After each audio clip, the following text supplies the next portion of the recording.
Right, here we are. We're going to do explain or show how I take off, how I navigate, and how I approach. I have a previous video where I showed how to punch in a flight plan into your systems, into the aircraft's navigation tool and so forth. So I won't go over that again, but there is another video. This video was intended for our flying group. It's flybywires.net, not the other group, but our flybywires.net. You can find us on Discord. Flybywires.net is our website. So this video is going to hopefully try to help explain in a King Air 350, although a lot of this is transferable to mostly all of the general aviation aircraft at some level. Speeds might be a little different and so forth, but so I'm going to explain how I climb out um, and get hopefully keep reasonably good control of the aircraft. I'm going to explain how I descend and get prepared for landing, arrival, I guess, and then of course the final touchdown and that sort of thing. I'm not a pilot by any stretch of the imagination. There's a lot of people who know the stuff way better than I do. I just want to share what I know. So for those people who want to jump on and tell me I'm doing it all wrong, I'm happy to just have their negative opinions kept to themselves. For those that see what I'm doing and want to help educate me and help me, um, happy to hear it. Take any advice that you can offer. So we're going to dispatch with a lot of the correctness of preparing for flying and take or not take off, but the preparing for flying and how we taxi and all those things. I'm not going to follow those rules because I quite honestly maybe don't know all of them as well as I should. So I'm going to remove and disconnect the brake. I just want to go over the fact that I have my flight plan set. That's my flight plan. I intend to take off here and fly around that flight plan. I'm going to explain some of the things as I get to the threshold before lining up to the runway, what I'm doing and that sort of stuff, as well as before I start to make my descent and so forth. So without further ado, here we go. We will put the yoke in, disconnect the brake, and we're going to pretend that that truck is not there um, because he's about to get run over. I'm going to use ground services and we're going to depart to the east.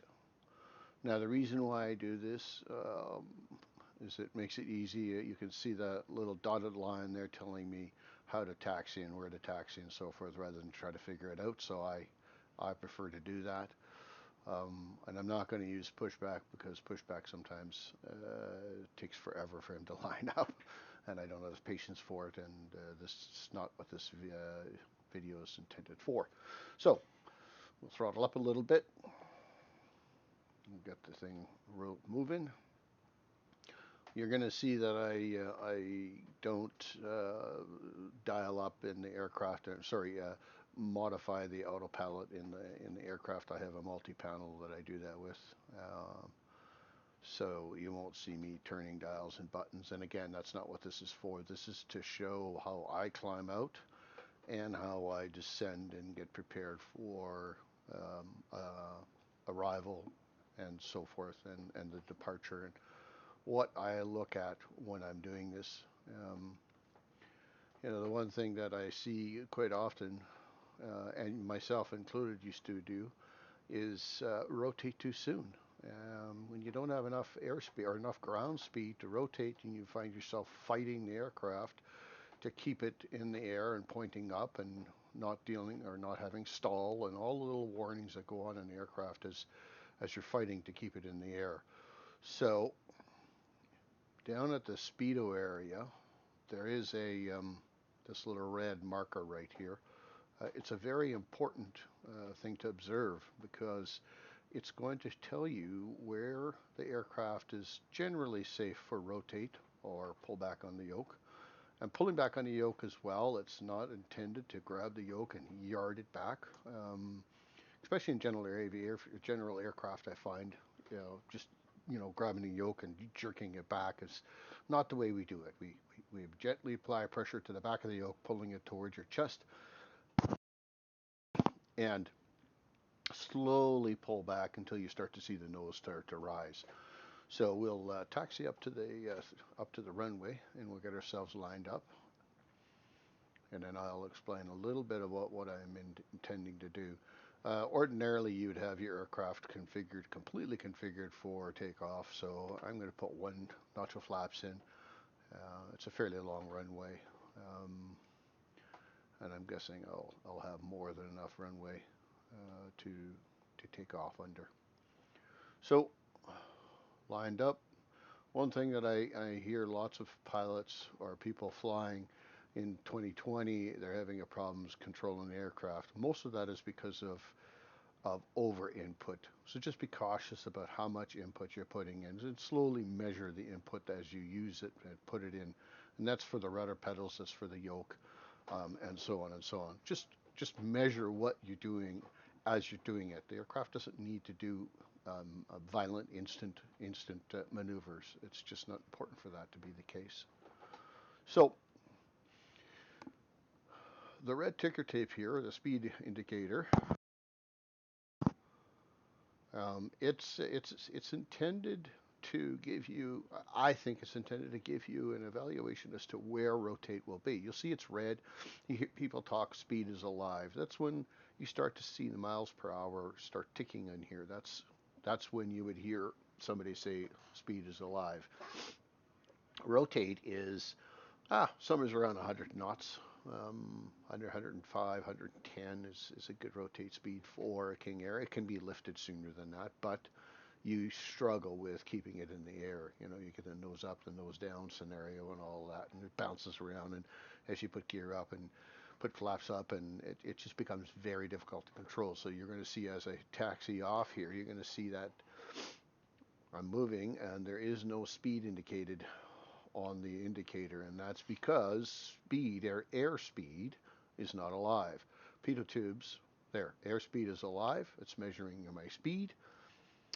You're not intended to mash the throttles 100%. I usually push them about 80-ish, 80 to 90%. Push them up. You see the red slowly starting to come to an end. Now the red is gone. You could rotate, but I got lots of runway, so I'm going to take it up to 100, maybe 110, and I'm slowly applying back pressure to the yoke, and look at that, up off the ground we come. And we're going to try to keep this controlled climb until I'm feeling comfortable. So I got a good positive rate. I'm going to pull the gear up. I'm not losing much speed, or I'm not losing speed at all, to be honest with you, actually. So I'm going to pull my flaps up, and when I pull my flaps up, we're going to see the aircraft do nose down. So I'm purposely going to pull on the yoke a little bit. See the yoke? The aircraft is coming down. You notice that I was pitched up quite high, and that's so I could counter that nose down when you pull the flaps up. So at this point, I could begin my trim for level flight. I'm not going to prepare my trim for complete level flight because my intentions are to fly with navigation and follow the magenta line. So I'm just going to gain some control now. On goes the autopilot. I'm going to climb out to 3,500 at somewhere around 1,000 feet per minute.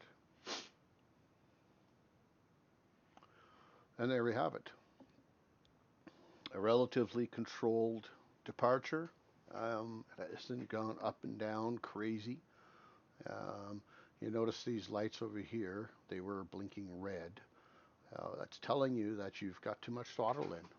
At least that's what I understand it to mean. So I always pull back on the throttles just a little bit so that it doesn't, those lights don't come on, because that to me means that it's over revving or overworking the engines or something to that effect. So we're going to follow the magenta line. We're going to follow it all the way through the entire flight plan. We'll pull up the flight plan one more time. As we climb up, I think I'm going to climb up to 5,000. That's what I'm going to do. We're going to 5,000. Right, 1,000. So we're going up to 5,000. We'll stay at 5,000. I want to talk about briefly. I want to talk about, and I explained this in a previous video, but I'm going to say it again because I know it's really important. You notice the lag between here. It's a fairly short lag.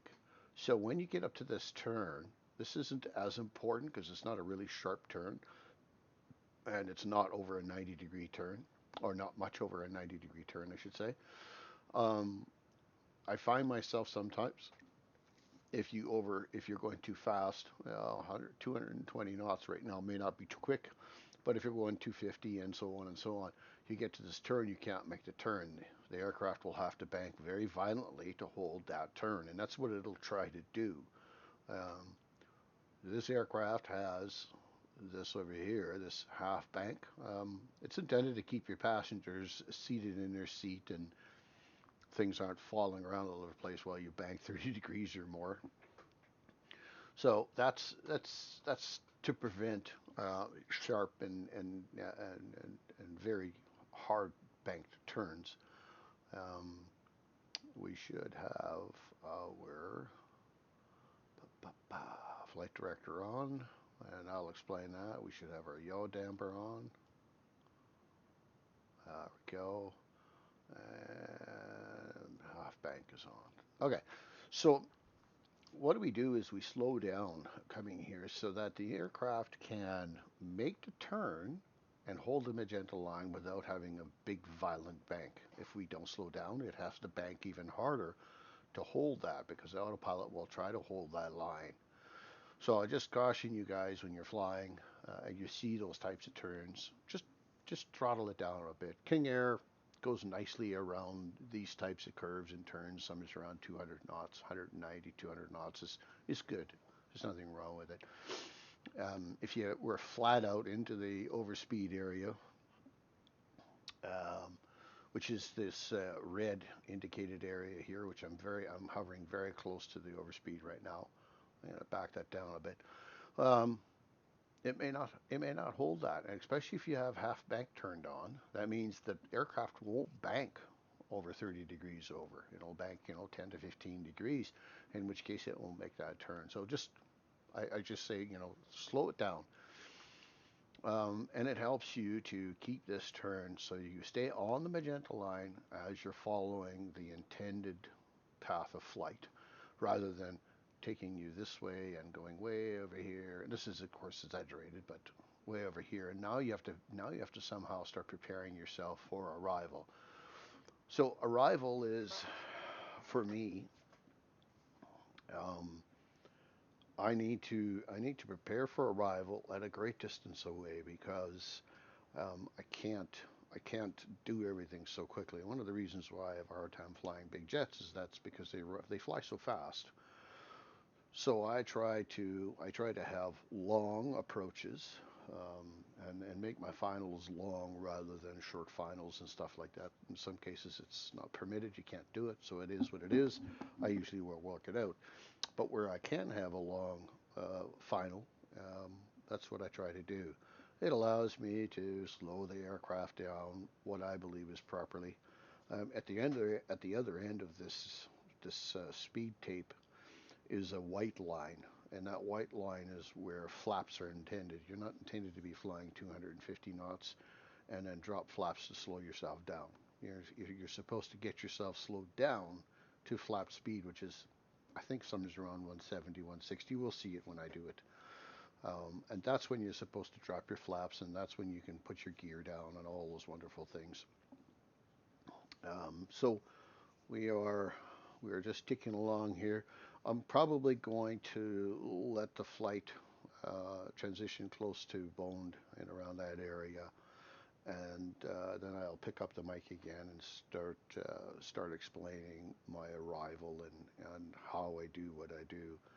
This arrival has it going close to the runway lineup. Um, The flight plan is not intended, or this flight is not intended to use ILS, although you can. Just turn the ILS on and put the frequency in, dial it in, and it'll pull you in. But I'm not going to use ILS. This flight plan will only get me closely lined up to the runway. It's not intending to put me right on the center line of the runway. I'm going to do that manually myself. Summer's around Summers around Alder here. Probably a little bit back of Alder here, Summers. I'm probably going to drop the autopilot and start my final approach and get myself configured, flaps and whatnot. I'll probably come in at full flaps. Arrival speed will be right around 110. I find that 110 to 100 in that area is a good speed for me. I I know that I've heard a lot of people say to me I arrive too slow. One of the problems that I have with arriving too fast is that when I come to flare out, I always seem to flare out and the aircraft starts to rise up again, and I've got to wait for it to settle down. And so if I come in a little slower, I don't flare as much, but I don't need to flare as much, and I find it an easier time to get on the numbers. So that's for me. That's personally what I do. I don't know if that's actually really permitted or if that's the way you should do it as a real pilot, but that's the way I do it. You'll see it'll be a little slower than what um, the King Air should come in at. It says that I looked at the charts, and the chart said that King Air 350 should come in at weighing at 15,000 pounds, should come in at 110 at 110 knots to make its final. And I may be in that area.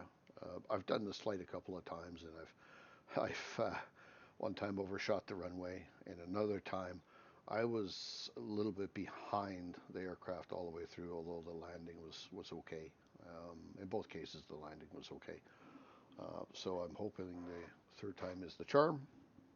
That goes to show you that if this one goes off without a hitch, that doesn't necessarily mean that everyone does for me. I make a lot of mistakes along the way, and doing this video sometimes can distract me a little bit from what I'm actually doing. So, right, I'm going to turn the mic off, let the aircraft fly. I'll do a little bit of outside view so we can, look around a little bit, and I'll be back to you sometime probably just after Bowman.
All right, so we are um, just about 4.5 miles from Bone to Turn. You can see that I'm going to start to slow down a little bit. I like to be somewhere around 200 if I can. I suspect I probably won't have a problem with that. But if not, I'm probably going to be fine to hold the magenta. Let's just see how well I actually do, shall we?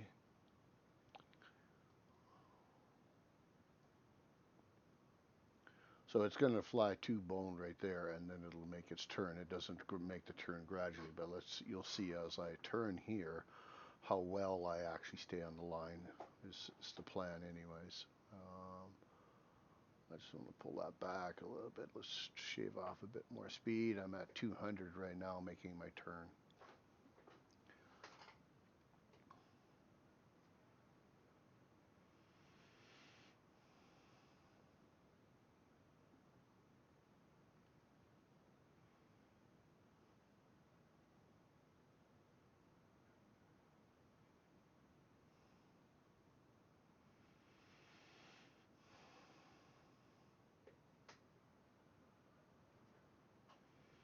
So you can see I've slowed down to about 180, 189 or something like that. I think it was.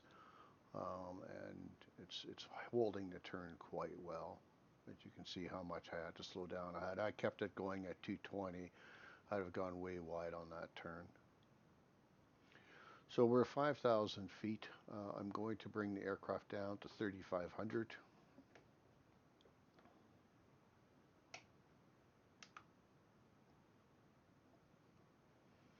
And we'll come down around 800 feet per minute or so till we hit 3,500. My intentions are, as I said before, somewhere just before Elder, I'm probably going to disconnect the autopilot. The previous times I did this, I did it right at Elder, and I found out that I was having to chase the aircraft a little bit to get ready. So I'm probably going to, we're 15 miles before Elder, and I'm probably somewhere around 10. No, sorry, somewhere around 5 before Elder. I'm probably going to take over the aircraft and do the rest of the flying myself. I'll just quickly talk about the flight director. I don't know if this is 100% sure, but if you look at the magenta line here, that's the flight director. And if I pitch down, it's going to show you where my hit the ground is going to be, basically the way I talk about it. You can see it's way out there in the horizon. But as I get closer to the runway, you're going to see that runway pop up in the middle of the screen here, hopefully somewheres. And when it does that, I won't have time to talk about it a lot, but when it does that, you can use that flight director to line yourself up with the threshold of the runway or the approach of the runway. I'm not sure if that's what it's intended for, if that's what the flight director is for, but if it is, I wish somebody would have told me that before. It does seem to work quite well. I'm descending at 800 feet per minute. I'm hovering right around my 3,500 feet. I think this is Mississauga over here. My scenery is, for whatever reason, not so good around the Toronto area. I don't know if it's just the sim itself doesn't have photogrammetry type scenery, although I downloaded a scenery pack and put it in. It does help when you get closer, but still it doesn't look great. So we're coming in. The runway. The runway is right there, I think, if I remember correctly. Um, we'll go a little further. Yes, so you can see the runway right there. That's the runway. So I'm going to bring it down to the runway elevation is 250 feet. So I'm going to come down now to 2,500. Let's take it down to, no, let's go down to 2,200 at 800 feet per minute, and soon I'll take over the aircraft.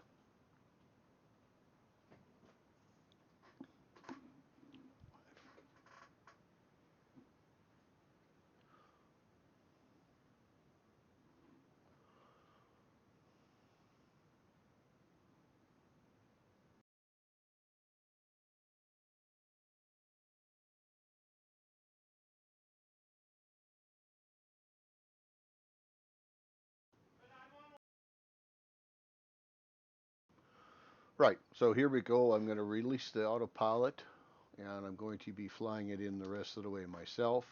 All my nav aids are turned off and we're flying in manually. Off there in the distance, I can just barely make out the runway. It's right there. So I'm going to turn a little bit and try to line myself up. Lots of this stuff now has to do with just feel of the aircraft. Um, and I'm trying to get it slowed down so that I can get into flap range. So what I'm going to do, I don't know if this is the right thing to do, but I'm going to nose up so I can reduce speed and get into landing or get into flap range. You can just start to see the speed indicator showing the white line. My intentions are to get down there before I hit um, my first stage of flaps. So I got the gear out. It'll help create a little bit of drag. First stage of flaps is being deployed right now. You're going to have to counter those flaps because the flaps are going to nose up and make you want to climb. And we're going to throttle off a little bit.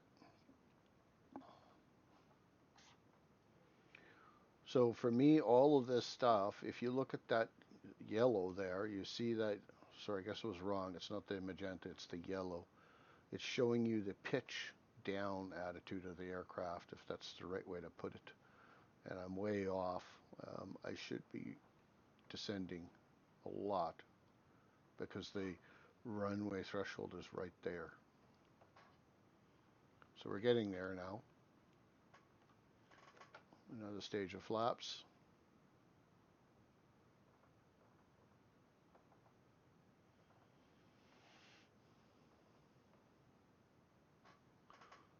Trim down just a tad. And now we'll trim up because we're coming down too much. So the rest of this is just look and feel out of the windscreen. I can see that I'm coming in far too low, so I'm going to trim up and put a little bit of throttle on. I got 3 red and 1 white. Reds are too low, whites are too high. Ideally, you want to have 2 red, 2 white.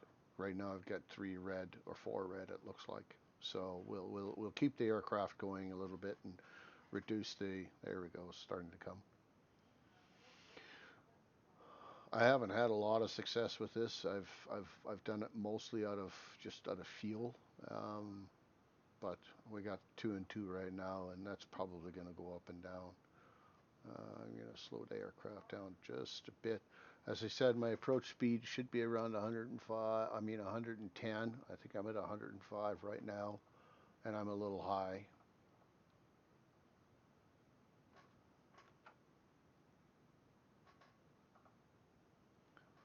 So we'll let it settle down a bit. There's the 500 enunciated. That means you're 500 feet off the runway. So in this case, it's 750 feet thereabouts I was. All right, I'm a little too high, so I'm going to let it float down a bit. And here we are.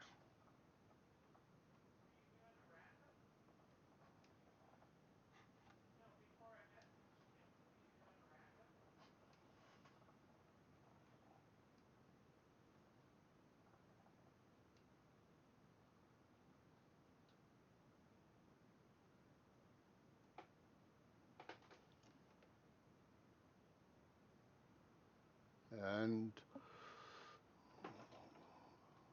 that's it. We have arrived. Toronto City Airport, safe and sound. Hopefully all of the passengers kept their lunch down. I'll taxi off here and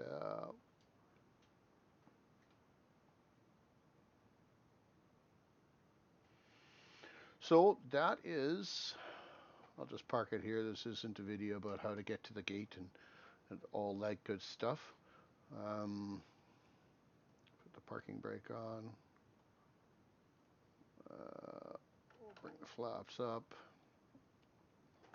So that is They take off, climb out, level flight, follow a navigation or a magenta flight plan that you have in your system, and get prepared for the landing. You'll notice that I want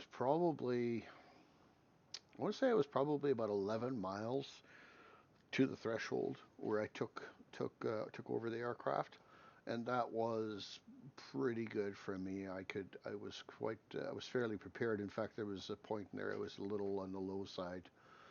You're better off to approach high because you can always go around. Low means you have to make a sudden judgment and mash the throttles, and hopefully you can gain enough lift to get out of it. And then with the flaps and everything that's down, gear down, forget to bring the gear back up, and the aircraft won't lift like you would expect it to. And in the water or in the trees, you might go. Yeah. So again, for anybody who would like to critique me a little bit and offer me um, help and to do it better, or where I could have improved upon, I'm happy to hear. That want to just tell me I've done it all wrong, you could keep your opinions to yourself because I'm not interested in it. But I do like the help. Again, the video is intended for our flying group, flybywires.net, not the other fly-by-wires. And yeah, enjoy Sim 2020 as I am. The scenery is amazing, and the aircrafts are good. Um, I've heard a lot of people say how they're difficult to fly and they've got bugs and issues, and that's kind of what prompted this video, because I've heard people say that.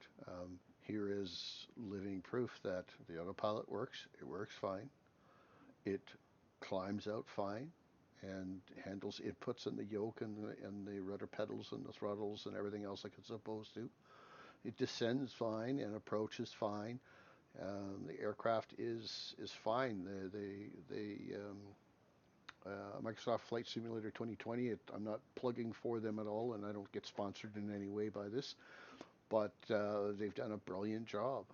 It is us, the flying sim community, that are so used to flying FSX and X-Plane and Prepare 3D that are, in my opinion, which I've flown them all to, are long ways in the flying model behind Sim 2020. Again, I'm not a pilot, so what we have here, I think, is great. I think it's fantastic. I think the aircraft reacts differently, and we just need to learn that it reacts differently than the other simulators and be prepared for that. But again, this flight is living proof that the King Air 350 in Microsoft Flight Simulator 2020 flies well. The autopilot does what you tell it to do.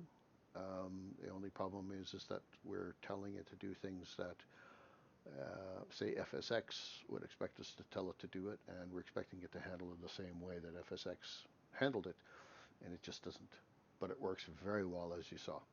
Right, that's enough of me rambling on. I hope you enjoyed the video, and if there's other videos that you'd like me to do, you can find us in our Discord and Fly-by-Wires Discord. You can find us on our website. You can send me an email. My link is attached to there. Um, I'm happy to do other videos if I can pull it off. If I can't pull off what you want me to do, I'll probably tell you I can't do it. Anyways, that's enough of me rambling on. Enjoy the video, and that's it. Bye-bye.